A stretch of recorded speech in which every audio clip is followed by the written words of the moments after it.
What is up? Welcome to another edition of the Sports Office. It is great to have you here tonight. Ben Raven, MLive.com in the house. Hey, what's up? We got a lot going on. We got a lot to talk about. Lions were on the field today. Ben was out there. I was out there. We kept an eye on everything happening. We're going to talk about it. We want you to get involved in the show. Here's how you do it. Phone number right there. That's how you text the show. Text us, give us your name. We'll give you a shout out. Well, you're a little late on that, Tom? Yeah. You're a little late? Okay. There's the phone number right there. There's the phone number. You always teach to the slowest guy in the class. Remember that. Also, don't forget I love you. Don't forget you can zoom in as well. There's the meeting ID number. There's the QR code. Bang, bang. You can hit us and we'll see your face right up there. We would love to see you. And by the way, we're going to get to the second segment. It is your show, all right? Mailbag. Want your Lions questions. Ben's here, Fountain of Knowledge. We're going to talk about it. So hit us on the text. Let us know what's happening. So the story of the day, I mean, before we even get to the Lions, is the NBA, right? Yeah. I mean, based on what happened last night. We're going to look at that play. OG Anunoby's tip in just a second. But I say to Ben, Ben, did you watch the game last night? What did Ben say? I turned it off at halftime. And I found out via an Adam Schefter auto notification about the Knicks win. And I never turn games off, but like that one, I was just like, you know what? I'm done with this. So we're sitting here last night. I'll give you some inside baseball. So when I finish with the 10 o'clock or the 11 o'clock sports and we sign off for the night, that's when we record our morning sports. And sometimes if a game's not over, but it's clearly lopsided, like the Tigers are winning 11-0 or something like that, we'll say, and the Tigers went on to win, versus everybody staying for another half hour or something like that. So I said to Greg Cantor, our producer last night, I said, we're clearly going to be able to say, and San Antonio went on to win. So I didn't turn it off because I was here, but I turned it off because I was here. I mean, but then you're looking and you're like, okay, it's down to 20, it's down to 15, okay, it's down to 9, and then it's. Do you know how hard it is to blow a 29-point lead? Unbelievable. Like, I did the game cast. Well, let's see the score real quick. And they were still up 19 or 20 with like 10 minutes left. I'm like, all right, no concern here. No basketball. Show us your face when you read Schefter's tweet. Just like, what is like the biggest middle of the night or laying in bed tweet news you ever got that rocked you? I'll tell you mine. Mine was the Luka Doncic trade. I was sitting there, and it came across, and I was like, this can't be real. And then you click on it to see if it's the real person tweeting it, if it's a person with like 7 million followers or 7. Yes. And it was somebody with 7 million. I'm like, this really just happened. I'll steal your story there. I was on an ice fishing trip with some friends from back home. My buddy just goes, Luka Doncic just got traded. I'm like, shut up. You media illiterate Pass a beer. doofus. Like, no. And he's like, no, it's Shams. Turns it around, and it's like, holy crap. Yeah, that was a late night one, too. I think it was like a Friday or Saturday night. Gosh. It was like a late, crazy thing. And you're like, there's no way this actually just happened. So, by the way, I do want to look at this for a second. Just give me that OG shot from last night. Throw it up there. Yeah, I just want to marvel at this for a second and look at a couple of things that happened here. Because you see, number one, I thought he was going to go backcourt. He pulls up from about 33 feet. It's no good. But just watch where Anunoby is when he puts this shot up. He's 2 steps outside the arc right there. And just incredible timing. And it's just amazing to watch his hand rise above everybody else. Watch right here. Just above everybody else and in there. And Wembanyama was too far away to do anything about it. So, I mean, that was just, that's one you never forget. I mean, that is an all-time NBA finish, all-time NBA play. And we were sitting in here in the office when it happened last night. We're running around screaming words you can't say on TV. Yeah. It was just like, that did not just happen. Unbelievable. All hustle plays from OG. I mean, awesome game. But Brunson, the thing I love about that is Brunson's got Victor coming at him. If he doesn't take that shot then, he might not be getting that shot off. And the ISO of him shooting it over the 7, 6, Whatever, 7, whatever it is. I don't think anybody actually knows how tall he is. And getting it off. And then, because the key thing is, if he tips that, you're talking about a whole different outcome. Yeah. Witnessed the other end when it looked like the Spurs might have a dunk to win the game, but Cat gets a hand on the inbounds pass. You didn't see that. You were sleeping. I didn't see that one. No, I read Jack about gets a it. hand on the inside pass, and it kind of just goes down to the ground, and it blows the whole play because it looked like they had designed that thing really well. So, all right. So we're kind of in agreement here as we switch to the Lions. Dan Campbell has been how would you describe it? He's not buying into anything in this offseason. His whole mantra is, talk to me when we get to training camp. Absolutely. It's like the most reserved. And we know him as this just overly honest, like he's the guy who says, I can't talk about this, and then he talks about it for 2 minutes, like every single time. So I think he really is like, all right, I'm going to stick to this. I am going to stick to this. You see him holding himself back a little because he gets a little excited for something here or there, and then he stops himself, not going to do it, not even worth it. And it does kind of play with their all business offseason. They've been kind of selling that. I mean, they are at least practicing what they preach because Dan, in his all honest, like great for us self, is really holding himself back a little. Yeah, and this is, and not to say that they're not working because what he's doing right now clearly is important and he knows that, but he's just not putting a face on it, if you will, because missing the playoffs last year left a mark. Yeah. And it left a mark that caused them to look at the way that they do everything, and you've seen some changes, and I think one of them is he's just not going to sit here and effusively praise guys that, as he say, are running around in pajamas. And we've tried to throw some guys at him, but it's like he's just like, and it always ends it with, we'll see in camp. We'll really know in camp. Yeah. I mean, he even hit us today with, I know you guys have jobs to do. I know I have to give you something, so I'm sorry about that. But no, it is just... Because I just think you're thinking about it. Last year, 15-win season, #1 seed, all the hype in the world. Dan wasn't doing the hyping, but he wasn't holding himself back like this. And you also don't want to go too hard because the talent on this roster. You know a lot of guys are back, so you don't want to crap all over that. But you also don't want to, he's just not trying to win awards in May or June. Yeah. He's just keeping it like that. Yeah. And there are teams out there that win win the title in March with their free agent moves or things like that and things that happen. Yep. And it always looks different because you ultimately have to prove it in September. Interesting listening to them today talk about the defensive line and listening to Shep and listening to Campbell. And the word that kept coming up was long. Yeah. And clearly they have tried to change some things up there. What have you seen? It's Wanham. It's more. And we were talking about this before we came on. Shepard said it in here a couple weeks ago. Dan said it this morning. Shep said it this morning. They're talking about Anthony Lucas. I mean, is he listed at 6'7", I believe? I got him at 6'5". Yeah, 6'5". But Peyton Turner is 6'6". Yeah, there it is, yeah. Derek Moore's 6'3". DJ Wanham is 6'5". Wanham's big. Yeah. I'm a big guy, and Wanham sizes me up pretty big. Yeah. I mean, but clearly they've got some guys that look different body type than maybe what they had last year. And that seems to certainly be by design. Yeah, it feels like they've been all about stopping the run under AG. We heard that time and time again. And I think it was last week when Dan got asked, if there's more emphasis on the pass rush. And I think there is a little bit. And with those length guys, I love the way Shep said it. We're just trying to find the best way to complement the werewolf that we have here in Aiden Hutchinson. Right. And what has been going on hasn't been working as best as it could. And you see someone like Muhammad last year with length, with size, with power, have the breakout season he did. Double-digit sacks. Exactly. So there's a path to follow there. But I think, too, it's an interesting thing, and it's nuanced, because if you look at their sack numbers last year, pretty good. Looks solid on paper. And if you look at their pressure numbers last year, pretty good. But they didn't get there fast enough. No. They've got to get there quicker. They did not make, as much as you can look at those numbers and say, hey, nice job, they didn't make quarterbacks uncomfortable enough. Yeah, if you can get a hand on somebody, a finger on somebody to stop them for a second, you've got somebody in a Hutchinson and hopefully in a McNeil that is going to be right there. Or a Jack Campbell coming to finish that thing off in a hurry. So, yeah, it is just little length, adding a little bit to it, changing the way you attack offensive linemen and play the edges, and we'll see. And it's what you said right there. It literally is a second to a fraction of a second that makes a difference in how that quarterback has to react. And when you win is when you make him get rid of the ball a fraction of a second before he actually wanted to.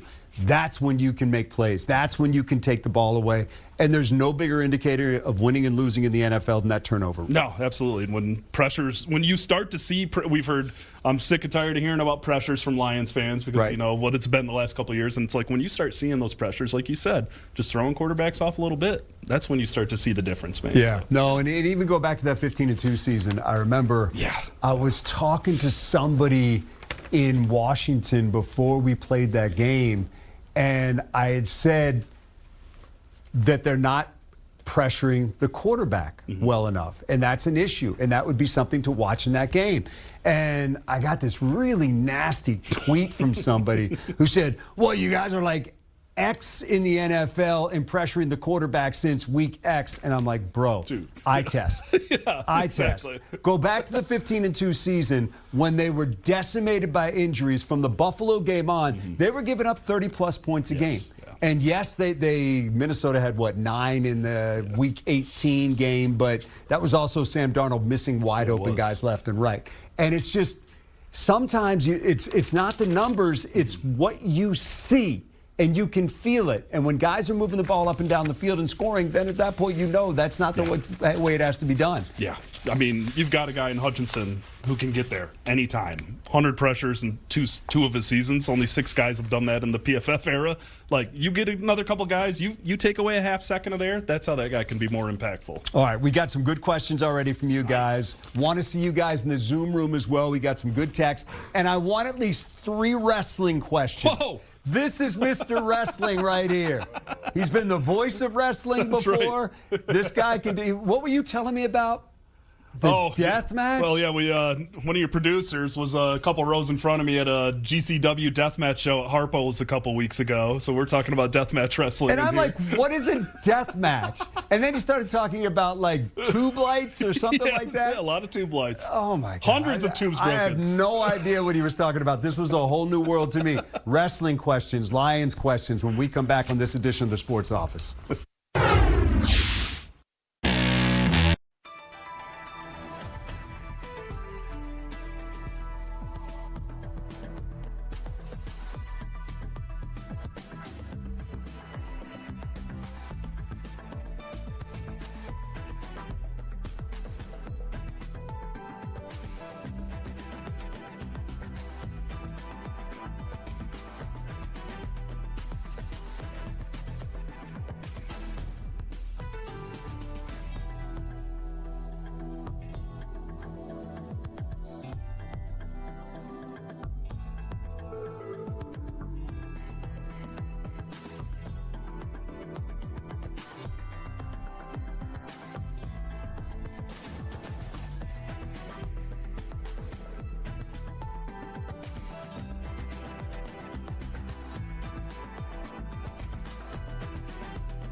You never know who's going to drop by on the sports office. Brendan Quinn. Hey, what's up? From The Athletic. Yeah, BQ. No offense to Mike Tirico, but Ben Raven is the smartest and best-looking Syracuse University grad in Newhouse history.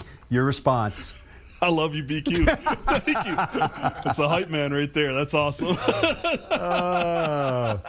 Lloyd from Clawson, do you see the new rookie cornerback replacing a Meek at the slot corner? Abney? Yeah. Not yet. Not yet. Just because slot's new. He didn't play in the slot in college. Yeah. That takes a minute. Not yet, but we'll see. I like Roger McCreary for that role right now. Yeah, and the thing is, and this was talked about today, they've really done a good job of fortifying that secondary with veteran guys. Yeah. Because they know that there's questions about Kirby. They know that there's questions about when they'll get Branch back. But they've got guys that have played a lot of games in this league that are ready to go right now. And they were naming them today. I mean, you look up and down the roster. It's getting Avonte Maddox back, bringing Chuck Clark in, Christian Izzy in. I mean, these are guys, you mentioned McCreary. These are guys that I think you feel better about than, being frank here, guys who were pulling it off the street and sticking out there over the past couple years. Yeah, it's why I erased safety as a need heading into the draft, too, because I was just like, Avante's back, Thomas Harper's back. Harper was solid in 9 starts last year. At the very least, that's there. Maddox is huge because he plays slot safety. Chuck Clark's 80 career starts. That's not nothing. Yeah. So, yeah. I you could see today when they were talking about it that they felt confident about that. Absolutely. And that gives you options on defense because I think there were times where you didn't have that. When you were running the Legion of Whom out there, I love that. You were hoping for the best, but it didn't always work out. Exactly. I mean, there was the night against Tampa, but that wasn't, unfortunately, the way it always worked out. Jared Goff, O-line. Are you at all concerned about the O-line? It seems Jared plays better when not under pressure. Every quarterback plays better when they're not under pressure. But this O-line, it will be interesting to watch it come together because obviously there's a lot of moving pieces in there. I think the center is huge because last year you saw what happened when they did not have Frank Ragnow in there. And I've said it over and over, just watch the 2 Viking games. The 2 Viking games were the most glaring, where is Frank Ragnow games. Oh, absolutely. I mean, Cade Mays, the biggest signing of the offseason for them. The only one that went multi-years? The only one multi-year, the only one over $10 million. And, I mean, he is big shoes to fill, but absolutely fixing that, finding someone who lets Tate stay at right guard. You got Penei Sewell. Nobody's losing sleep over him moving to the left side, nor should you. The big question mark for me is Mahogany. Is he more like what we saw his rookie year? Can he recover from last year? How much did Taylor Decker, never practicing, planted that and the center side stuff on the other side of him too? So like maybe a stability in practice for him can help him. Left guard's a big question for me, but Mahogany, and there will be competition there once they get to camp, and I think it'll be interesting to see who ultimately emerges from that. I think you know who the other guys are going to be. That's the one I think there'll be some competition. Mahogany's got a leg up, but he's going to have to earn it too. We got something? Yeah. Who we got?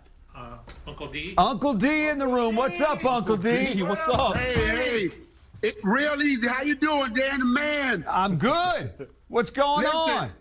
Listen, this is my problem. I see that Dan steps to the podium. He places his hands on the podium. I bet you he's curling his toes in his shoes. What is it that he's holding back on? Dan Campbell? Yes. He's holding back on just praising what's going on right now because he knows this is where you get work in. This is where you get the guys ready to hit the ground running in training camp. But in training camp, when the pads go on, that's when you figure things out. Okay, got it. But right now is all about just making sure all these rookies, all these young players, anybody that's new, when they get to camp, you need to know that playbook and be ready to go. Yeah. All right, audio visual, y'all take care. Keep doing what you're doing. Hey, man, we appreciate you. Thank you very much. Are the AEW shows at Masonic Temple next month worth checking out? Absolutely. AEW's killing it right now. And also, the Masonic Temple, that was an awesome venue for wrestling. Like, I loved the old school feel, the balconies. Absolutely check one of those nights out. I'll be there both nights. All right, back to the death match. Please explain that to me. Because for people that don't know, including me, how does this work? Well, it's just kind of GCW calls themselves the last outlaws of professional wrestling. So it's like, it's professional wrestling like WWE, AEW, but just throw in barbed wire, lots of glass, no rules, shopping carts, jumps, fan interactions. Like, the biggest dude in my life got shoved over in the front row in the crowd last time and almost fought one of the wrestlers. Like, that's what you, but like setting up light tubes and jumping through those. Like, listen, it's not my forte, but like those crowds and those shows are so much fun. That's awesome. That's awesome. All right, Dan, what's your favorite play that you called of all time? Oh, wow. Big Lions guy from Howell. What about you? I got one in my mind. I got two in my mind. What about you as a guy covering it? What's the most memorable play? You're not allowed to root. I'm rooting. But as a memorable play, what would it be? And don't say Aaron Rodgers, Hail Mary, you have to leave. Brock Wright. Brock Wright. Down the left side. That's the one we quote the most on the beat. I mean, that one would, but it was amazing. That was awesome. It was amazing. And to see Brock get a full head of steam and then make a couple moves on the way down there.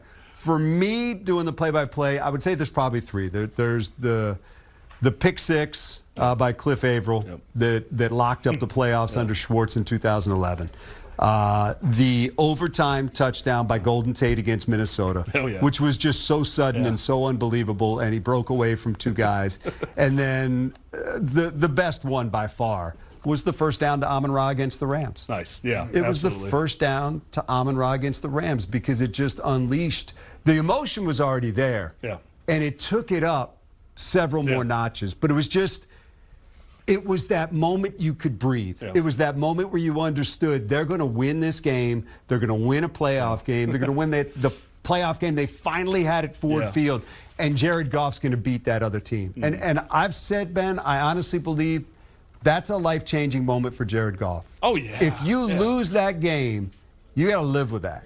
They got their Super Bowl, but you know what? You knocked them out. And I think in that moment, he could let it all go. Absolutely, yeah. There's no more questions about, like, those questions have completely fallen off here. Right. It's just when people come in from out of town and they'll try asking that. But I'll give you the Bucs Derek Barnes interception one, too. That was a great call. Oh, I appreciate that. I listened to that one recently, too. Oh, Just a big fan. Yeah, no, I appreciate that. No, I mean, listen, it's just for these fans in particular, those moments where they get the payoff, because, look, you've seen it. I mean, too often they got gut punches.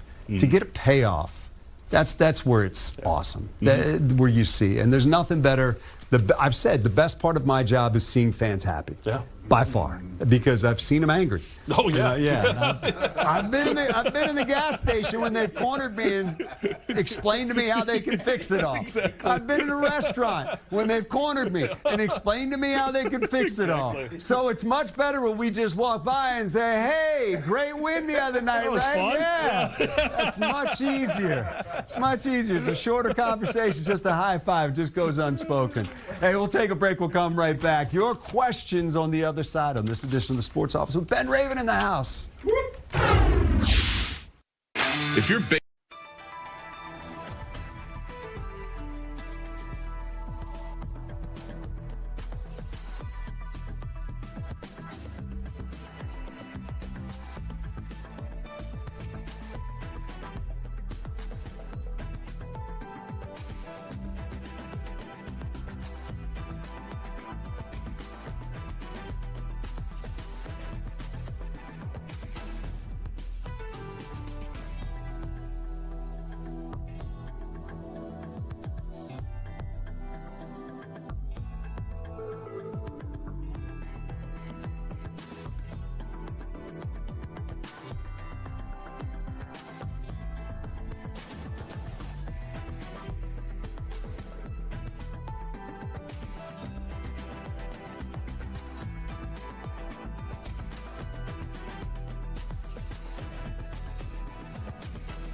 This is how you know when you made it, because we got this cult of people in Tennessee. Yeah. They're big Wojo fans. Tonight they're checking in with you. From Curtin, Tennessee. Do you remember wrestling at Cobo Hall with the Sheik and Dick the Bruiser? That's a little before my time. I do not, but I know who the Sheik is. Big name in Detroit wrestling. Nephew Sabu, more my age area, you know. But hey, shout out. Coco Beware was mentioned in here. Oh, not Coco. Bobo Brazil was just mentioned in here. So, yep. No, they've been trading names, and I just look like a puppy with my head like, turned, what? wondering what they're talking about. All right. Yeah. Finish up some Lions chat. Yep. Mini camp next week, 2 practices, and then you get some downtime. Yes. But what do you feel like were the questions that you had coming into this offseason, and how have they answered them? You know, it was just how are you going to replace not just Alex Anzalone, but the number of roles and the way he allowed you to play defense last year. And then you take away Meek Robertson, which plays into that too. And it's like, right. well, you need to figure out a slot. And is your third linebacker going to do some of the things that Anzalone does? Or how much is that defense going to tweak? Or maybe you don't play 3 linebackers as much as they did last year. Which they probably shouldn't. So that's still one of my biggest questions until we see pads go on. And then other than that, it was just offensive line. I mean, what are you going to do to attack it? And with their resources and what they had, they pretty. Yeah, I'll tell you what. And I know, trust me, I know Yeah. what you're going to say. I want to see Levi. Yes. Because, man, good, yeah. I just what I saw in 2024 was like, I know. here he comes. Yep. And then 2025 is just a wash. He's back. Yep. I don't know what physical condition he's in. I tried to ask Dan Campbell about it. Dan said, we'll see in camp. That was the shutdown. He said the total shutdown. He said, we'll see in camp. So I want to see it. But to me, if he's the guy he was in 2024 and looked like he was on the way to converting pressures to sacks, he's a difference maker. Yeah.